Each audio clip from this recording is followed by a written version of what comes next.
Kalau cara kita nasehatin pasangan kayak gini nih, wah insya Allah ini bakal didengar.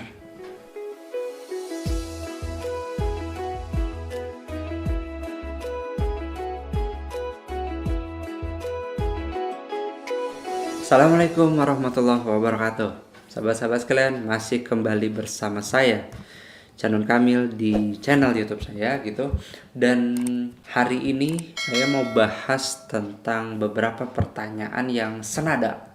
Ini sering banget saya dapat pertanyaan seperti ini. Pertanyaan kurang lebih bicara tentang gimana caranya saya nasehatin pasangan dengan cara yang efektif. Karena biasanya kadang-kadang kalau nasehatin pasangan ujung-ujungnya suka berantem kayak gitu. Ada juga yang bilang pasangan saya teh pendiam, gimana cara saya ngomong sama pasangannya. Ada yang kayak gitu dan macam-macam. Tapi intinya adalah gimana caranya kita menyampaikan sebuah pesan, nasihat atau apapun itu kepada pasangan kita, dan kalau bisa itu nggak ada penolakan. Oke, sekarang mari kita bahas.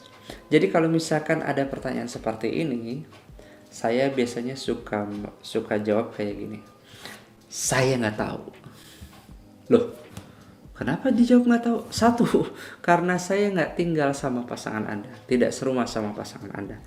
Ya, dan sejatinya yang perlu kenal, yang perlu tahu itu adalah pasangannya sendiri, yang tinggal satu rumah, yang tidur dalam satu kamar. Dia yang perlu tahu. Siapakah itu? Ya Anda. Karena apa?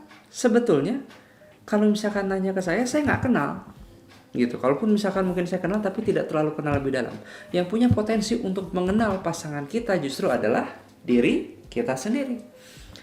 Nah, maka kalau misalkan kita ada pertanyaan, mungkin ada kebingungan gimana cara ngomong sama pasangan saya kok kayaknya pendiam banget, kok dikit-dikit kalau misalkan kita ngomong kok kita bentrok terus gitu. Nah, boleh jadi ini adalah sebuah pertanda bahwa kita mungkin belum terlalu kenal sama pasangan kita. Sehingga kita belum tahu gimana caranya ngomong sama pasangan yang itu dia tidak perlu emosian. Gitu loh. Sekarang pertanyaannya kalau misalkan pasangan misalkan emosian gitu ya, apakah semua orang yang ngomong sama dia, yang ngomong sama pasangan kita, pasti ditanggapi emosian terus sama dirinya? Kan belum tentu. Kita kadang-kadang perlu ngecek ini apa yang terjadi. Apakah jangan-jangan kita mungkin belum terlalu kenal sama pasangan kita, makanya yuk kita kenalan. Kok bisa sih kita mungkin belum terlalu kenal sama pasangan kita? Banyak sebetulnya. Saya terakhir kemarin juga ada yang cerita ke saya tuh usia 17 tahun, bayangin. Usia 17 tahun, mohon maaf kok usia 17 tahun? 17 tahun pernikahan maksudnya ya. 17 tahun pernikahan, bilangnya masih nanya, gimana caranya saya berkomunikasi sama istri saya ya? Loh, saya nggak tahu gitu. Justru cek coba, apa yang menjadi kesenangan istri Anda? Kapan terakhir kali Anda ketawa bareng sama istri Anda gitu? Kalau misalkan Anda nanya ke saya gimana caranya saya nasihatin istri saya, insya Allah itu saya tahu, saya paham karena pintu-pintu masuknya saya udah nangkep gitu. Oh, istri saya lagi happy seperti apa, istri saya lagi sensitif seperti apa. Baiknya kalau misalkan ngomong yang kira-kira mengundang emosi itu kalau misalnya gini itu kita sudah paham gitu maksudnya gitu. Tapi bukan berarti ketika kita sudah paham juga berarti selesai masa perkenalan. Bukan berarti kayak gitu juga. Jadi yuk kita kenalan sama pasangan kita. Kok bisa sih tinggal serumah tapi nggak terlalu kenal? Ya ada macam-macam penyebabnya. Salah satu penyebabnya boleh jadi kan karena misalkan sebelum kondisi stay at home ini terjadi gitu ya, kebanyakan kita berangkat kerja itu ke kantor itu kira-kira jam berapa? Nah ini pasti jawaban beda-beda. Cuman kalau misalkan untuk yang tinggal di Jabodetabek, saya asumsikan kayaknya berangkat harus sebelum jam 6. Karena kalau misalkan udah lewat jam 6 macetnya luar biasa. Gitu nggak? Nah sebelum jam 6 ya. Jadi anggaplah misalkan berangkat jam 6 dan kemudian kita bangun jam 4 ya. Bangun jam 4 berangkat jam setengah 6 berarti ya. Karena sebelum berangkat jam setengah 6 berarti mungkin kita ada waktu sekitar 1,5 jam untuk berinteraksi sama pasangan. Really? 1,5 jam? Kan ada waktu buat mandi. Gak mungkin kita ngobrol sama pasangan. Waktu buat nyiapin macam-macam. Gak mungkin juga kita ngobrol sama pasangan. Berapa lama kira-kira sebelum berangkat? I don't know. Mungkin kira-kira setengah jam ya. Setengah jam sebelum berangkat. Dan ini kali ini rutin. Dan ini tidak diganggu sama HP-HPan. Ya, tidak diganggu sama kerjaan kantor. Ngobrol, berinteraksi, kenalan. Kalau tidak diganggu sama itu semua. Dan kalau ketika nyampe rumah, sudah nyampe rumah nih misalkan ya, jam kira-kira jam berapa? Jam 6 atau jam 7 ya, misalkan gitu. Jam 6 atau jam 7 lah, jam 7 lah taruh. Jam 7. Kemudian kita tidur taruhlah misalkan jam 9. Berarti ada sekitar 2 jam waktu sepulang kantor nyampe rumah gitu ya. Itu buat kita kenalan sama pasangan, berinteraksi sama pasangan. Tapi beneran 2 jam. Kadang-kadang kita masih suka lembur nggak? Kadang-kadang masih suka bawa-bawa kerjaan ke rumah nggak? Kerjaan kantor ke rumah nggak? Nah itu. Kadang-kadang itulah itu dimana suami dan istri bersama, tapi mungkin belum saling kenal. Gitu. Ketika waktu untuk saling kenalnya tidak dimanfaatkan dengan baik, belum dimanfaatkan dengan baik, boleh jadi yang tersimpan itu adalah residu-residu emosi. Ya, residu-residu emosi. Ih, kenapa sih si papa nih kantor-kantor terus gitu. Aku kan mau curhat misalkan kayak gitu. Ih, kenapa sih si mama nih aku pulang kerja malah dicerewetin. Ya, yang kayak gitu-gitu. Jadinya proses perkenalannya itu efektif tidak? Nah, maka prinsip yang satu ini, kenalin pasangan Anda. Apa sih yang menjadi kesukaan pasangan Anda? Nah, itu kenalin. Apa sih yang menjadi favoritnya pasangan Anda? Boleh jadi favoritnya pasangan Anda itu adalah sesuatu yang mungkin Anda tidak terlalu suka. Sama. Ini bocoran dikit ya, bocoran dikit. Istri saya tuh lumayan suka sama yang namanya Bollywood gitu. Kalau saya enggak, ya buat saya nggak logis gitu. Kenapa ini dikit-dikit joget gitu? But my wife fond of it gitu. Lumayan suka sama itu. Ya terus gimana? Ya yang menjadi jembatannya adalah ya udah saya tanya aja gitu. Demi gimana? Ini SRK. Oh demi gimana gini-gini. Itu cuman sekedar nanya, udah. Ngobrol tentang hal itu udah. Itu kita bisa membangun koneksi, menjadi sahabat bagi pasangan kita. Nah, sesederhana itu. Bahkan pernah juga kok. Nih, ini nih ada SRK di bioskop. Ayo ikut nonton yuk. Nonton. Saya temenin. Meskipun ketiduran di bioskopnya. Nah itu seperti itu. Dan ada masalah nggak sih sama hal itu? Itu sama sekali nggak ada masalah kan? Kita bangun koneksi. Kita coba cek dari apa sih yang disuka sama pasangan kita. Dan ketika kita tahu apa yang disuka dari pasangan kita, proses perkenalan itu dimulai. Dan termasuk sebetulnya ketika kita berantem sama pasangan kita juga, itu sebenarnya proses perkenalan sedang terjadi. Cuman bedanya adalah kalau misalkan di ujungnya kita tetap mengedepankan ego, kita nggak kenal sama sekali sama pasangan kita. Tapi sebaliknya, kalau misalkan berantem gitu ya, terus kemudian ya Allah ternyata istriku tuh nggak suka ya kalau ternyata berantakan ini terjadi atau gimana, nah, itu kan adalah proses perkenalan juga gitu. Nah maka sahabat-sahabat sekalian, gimana caranya nasehatin pasangan saya gitu? Kenalan lah, sependiam-pendiamnya orang gitu ya. Kalau misalnya tadi ada yang bilang, suami saya pendiam banget Kang, gimana yang ngomong sama pasangan saya, sama suami saya? Sependiam-pendiamnya manusia, dia itu memiliki kebutuhan berbicara. Semua orang itu butuh buat ngomong. Ya cek aja. Kalau mungkin kita pernah dengar orang gila atau orang bunuh diri gitu. Sebelum dia gila, sebelum dia bunuh diri, orangnya rata-rata banyak, kira-kira gimana sih? Banyak bicara atau banyak diam? Nah, itu di situ. Jadi, berbicara itu adalah kebutuhan dasar semua orang.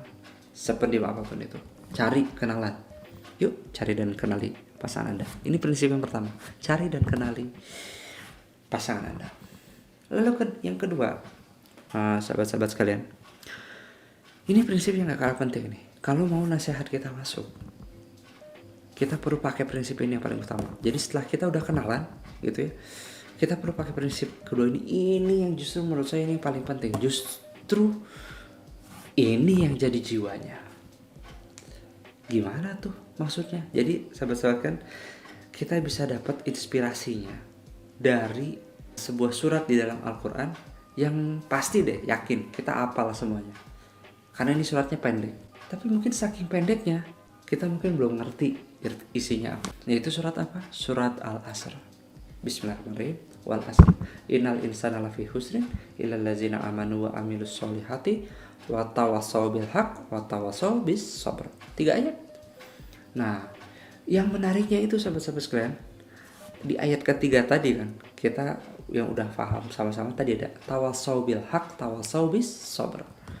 Ini nih soul of tawassaw ini yang kalau kita pakai, kita gunakan di dalam diri kita untuk menasehati pasangan kita, ini yang bisa bikin kelepak-kelepak. Ya, kenapa enggak? Ini soalnya, aduh, saya nggak ngerti lagi deh. Waktu saya tahu pertama kali betapa speechlessnya saya sama istilah tawasau ini. Jadi gini teman-teman sekalian, tawasau ini gitu, akar kata dari bahasa Arabnya itu adalah wasiat, wasiat. Jadi wasiat itu adalah sebuah pesan yang biasanya kita sampaikan kepada orang-orang yang paling kita cintai ketika di ujung usia kita, gitu kan? Bayangin aja, kalau misal hari ini adalah hari terakhir kita di dunia, tentu kita mungkin ngumpulin orang-orang yang kita sayang, pasangan kita, anak-anak kita, gitu kan? Kita kemudian berwasiat kepada mereka. Nah, jaga bundamu ya nak ya, misalkan begitu kan?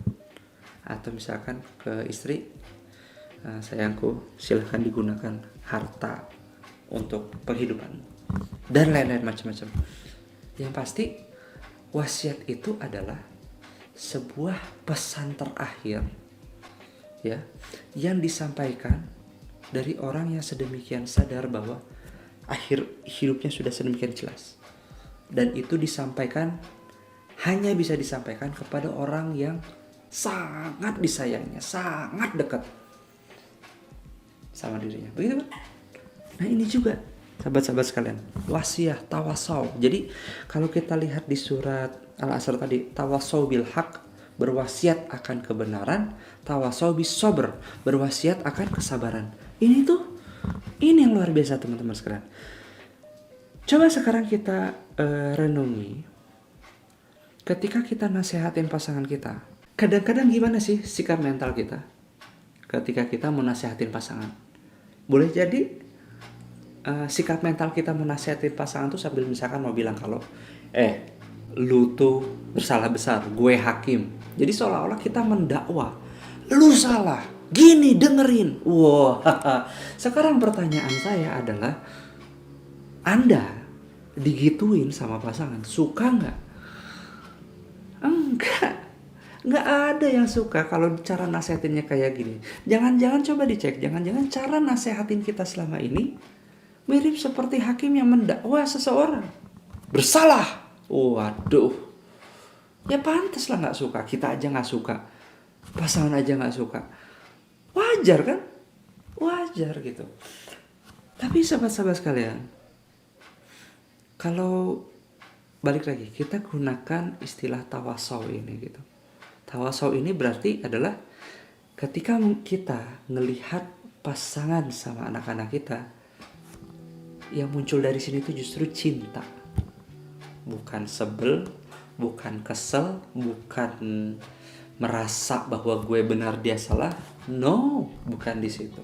Ini nih kondisi mental, kondisi hati ini penting banget sahabat-sahabat sekalian. Karena coba kalau misalkan kita mau membangun komunikasi sama pasangan kita, tapi kita sudah beranggapan duluan tuh kan, jangan-jangan nih kalau aku ngomong kayaknya percuma deh, dia pasti bakal gini-gini, dia pasti bakal gitu-gitu. Cara ngomong kita tuh kira-kira jadi gimana? Jadi lepas atau jadi penuh kehati-hatian luar biasa? Nah itu sahabat-sahabat sekalian. Maka cara tawasau ini sahabat-sahabat sekalian, pertama gitu ya, kita tuh setting hati kita dulu bahwa anggaplah yang mau Anda sampaikan ini adalah pesan terakhir dari Anda. Ya, apalagi kan honestly kita nggak tahu kapan kita meninggal kan. Boleh jadi habis nonton ini selesai kita meninggal. Wallahualam, bukan ngedoain. Mungkin nggak? Mungkin banget. Bisa jadi kayak gitu sahabat-sahabat sekalian. Maka anggaplah bahwa ini adalah pesan terakhir Anda, pesan cinta terakhir Anda untuk pasangan Anda. Ini dulu yang pertama. Yang kedua, lihatlah pasangan Anda bukan dengan pandangan yang nyebelin, tapi justru adalah pandangan cinta. Kalau misalkan ceritanya Anda mau ngingetin pasangan Anda karena agak nyeleweng gitu ya, justru yang Anda lihat itu bukan sebelnya gitu, bukan ih atunya mending gini misalnya, bukan sebelnya, tapi justru kasihan gitu kan. Kita kasihan nggak sih kalau misalkan ngelihat pasangan berbuat yang kira-kira itu tidak ada faedahnya sama sekali, tidak ada nilai pahalanya sama sekali, bahkan berpotensi buat nyerempet sama dosa. Yang rugi siapa? Yang rugi kan dia, yang rugi kan pasangan. Nah maka karena yang rugi pasangan, kita justru melihatnya karena kasihan dan justru kita pengen nolong, pengen bantu, ya nggak? So ketika kita pasang set seperti ini gitu, insya Allah kita udah setting hati kita duluan, kita udah setting ini nih apa yang ada di dalam dada sini, seret, udah kita connect langsung bahwa ini adalah pesan terakhir bagi satu-satunya terkasih. So, sahabat-sahabat sekalian, kalau settingan hati kita udah kayak gini nih, kira-kira cara nasehatin kita kira-kira gimana? Wah, cobain deh ya, cobain. Jadi, hilangin dulu asumsi-asumsi negatifnya. Jangan-jangan selama ini kita nasehatin justru karena itu untuk kepentingan kita. Ya nggak, gara-gara kepentingan kita, maksudnya gimana? Iya, saya tuh ngerasa nggak suka, saya ngerasa sebel, makanya gue nasihatin lo salah gitu. Jangan gitu, ya nggak. Tapi justru kebalik, kita kan nasehatin itu adalah sebagai tanda cinta, ya, buat pasangan kita. Nah, jadi kita set itu, nasihat ini sesungguhnya bukan buat aku, tapi buat dia. Dan anggaplah sekali lagi, ini adalah pesan terakhir Anda untuk orang-orang yang Anda cintai. Nah, ini insya Allah berlaku juga nih buat anak-anak Anda. Caranya seperti apa? Kurang lebih kayak gini. Maka sahabat-sahabat sekalian, jangan lupa ya, ini gunakanlah prinsip tawasau. Tawasau yang sedemikian indah ini, kalau ini senantiasa dilakukan, semoga bisa meningkatkan keharmonisan dalam rumah tangga Anda. Wassalamualaikum warahmatullahi wabarakatuh.